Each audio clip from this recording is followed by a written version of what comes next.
आगे बढ़ेंगे। डॉक्टर जमील हमारे साथ मौजूद होंगे।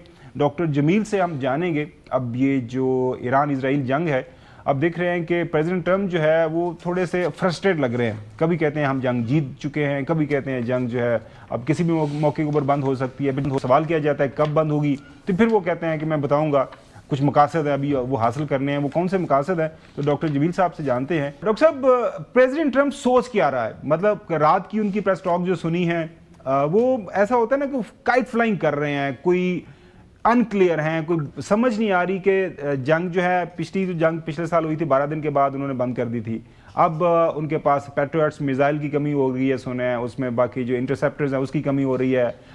जो शहीद जो उसका इनका स्पेशली जो ख़ास तौर पर इस्तेमाल हो रहा है एक ख़ास हथियार, वो उसको काउंटर करने के लिए यूक्रेन से कोई पता नहीं एक्सपर्ट्स बुला रहे हैं। तो सोच क्या रहा है प्रेसिडेंट ट्रम्प?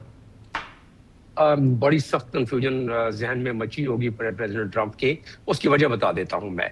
वजह यह है कि सोचा ये गया था, प्लानिंग ये की गई थी। दरअसल प्लानिंग क्या, डोनाल्ड ट्रम्प तो हर चीज को सुपरसीड कर देते हैं ना। उनके कमांडर इन चीफ ने, उनके जो सेंटकॉम के कमांडर, दोनों ने बताया था कि ये जंग जो है अभी नहीं शुरू होनी चाहिए, लेकिन बहरहाल उन्होंने करवा दी वो जंग शुरू। और उन्होंने बताया था कि उसके महरक़ात क्या होंगे, जो प्रोफेशनल लोग हैं। वो व्हाइट हाउस से फैसला हुआ, जंग शुरू हो गई। और इनको जो अपनी कैबिनेट ने और बाकी जो इनके एडवाइजर हैं, उन्होंने ये बताया था कि ये बस जिस तरह के वेनेजुएला में था उस तरह की आपकी तैयारी है, शॉक एंड ऑ, ये चंद दिनों की बात होगी, रिजीम चेंज हो जाएगा। और इसी तरह रजा पहलवी बैठ के अमेरिका में उन्होंने भी अपनी लॉबी के जरिए यही चीजें बताई थी और उसकी एश्योरेंस दी थी कि मेरे पास कितने लाख आदमी हैं वहां ईरान में और उसके मुताबिक ही हो जाएगा। अब हो क्या रहा है, बाद ईरान की इस सलाहियत का उनको अंदाजा नहीं, क्योंकि वो कह रहे हैं कि सलाहियत बड़ी कम हो गई। उसमें मैं आता हूं। देखिए इस वक्त तक नुकसान क्या हुआ है। तकरीबन जो जंग के हर 2 दिन में 5.6 बिलियन का तकरीबन अम्युनिशन सिर्फ खर्च हो रहा है, बाकी चीजों की बात बाद में करते हैं।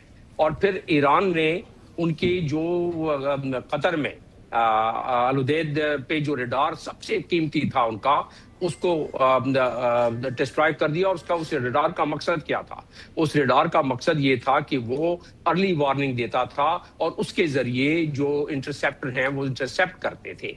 और इस तरह जो थर्ड का फायर कंट्रोल सिस्टम था यूएई में, उसको तबाह कर दिया। ये तो शोर मच रहा है ना कि हमारे ऊपर हमारी सॉवरेनिटी को जो है पामाल किया गया है और हमारी टेरिटोरियल इंटेग्रिटी को पामाल किया गया है, ये ममालिक कह रहे हैं। लेकिन असल में कहानी पीछे जो ये है और जिसके शवाहिद मौजूद हैं कि इस तरह जो वहाँ सबसे मजबूत और सबसे मरबूत जो रेडार लगे हुए थे, जो डायरेक्शन देते थे जो इंटरसेप्टर्स को, जो कि मिसाइल को रोकते थे ईरान के, इसी वजह से आप देख रहे हैं कि मिसाइल जितने अब इंटरसेप्टर फायर हो रही हैं वो पैट्रियट हो रही हैं। वो मुख्तलिफ किस्म के, वो कुछ इंटरसेप्ट करते हैं, तकरीबन 15 से 20% जाके लैंड करते हैं। और मिसाइल जो उनके हैं, खास तौर पर जो अभी उन्होंने शुरू किया है खैबर मिसाइल और दूसरे उनके फतेह मिसाइल, वो तो अभी उन्होंने 2 कर रहे हैं और वो लैंड कर रहे हैं अपनी जगह पर। तो ये अगर तमाम चीजों का अहाता किया जाए तो आपने जहनी कैफियत की बात की। जहनी कैफियत ये है, डोनाल्ड ट्रंप रात को क्या फरमाते हैं कि 10% जो है सिर्फ मिसाइल्स रह गए हैं ईरान के पास। हालांकि तमाम दूसरी खबरें, चाहे वो रशिया से आए या किसी और जगह से खबरें आए, वो उनके पास बहुत ही कसीर तादाद है, 80,000 की तादाद बताई जा रही है। लेकिन चले कुछ कम ज्यादा होगी। इसी तरह मीडियम रेंज, इसी तरह शॉर्ट रेंज, तो काफी कसीर तादाद में मिसाइल्स उनके पास हैं। और फिर उसके बाद डोनाल्ड ट्रंप ने फरमाया कि 90% के करीब ये कमी आ गई है उनके कैपेसिटी में फायर करने में और उनकी जो मिसाइल का और ड्रोन का फायर करने का जो बिल्कुल सही। डॉक्टर साहब एक छोटी सी ब्रेक लेनी है, दोबारा हम आपके पास आएंगे। सवाल हमारा बुनियादी तौर पर यही है कि क्या ईरान के अंदर रजीम चेंज करने में अमेरिका कामयाब हो जाएगा या नहीं, क्योंकि ईरानियंस की तरफ से बड़ा वाज़ेह बयान आ रहा है कि हम खड़े हैं और हम इस जंग का सामना करेंगे।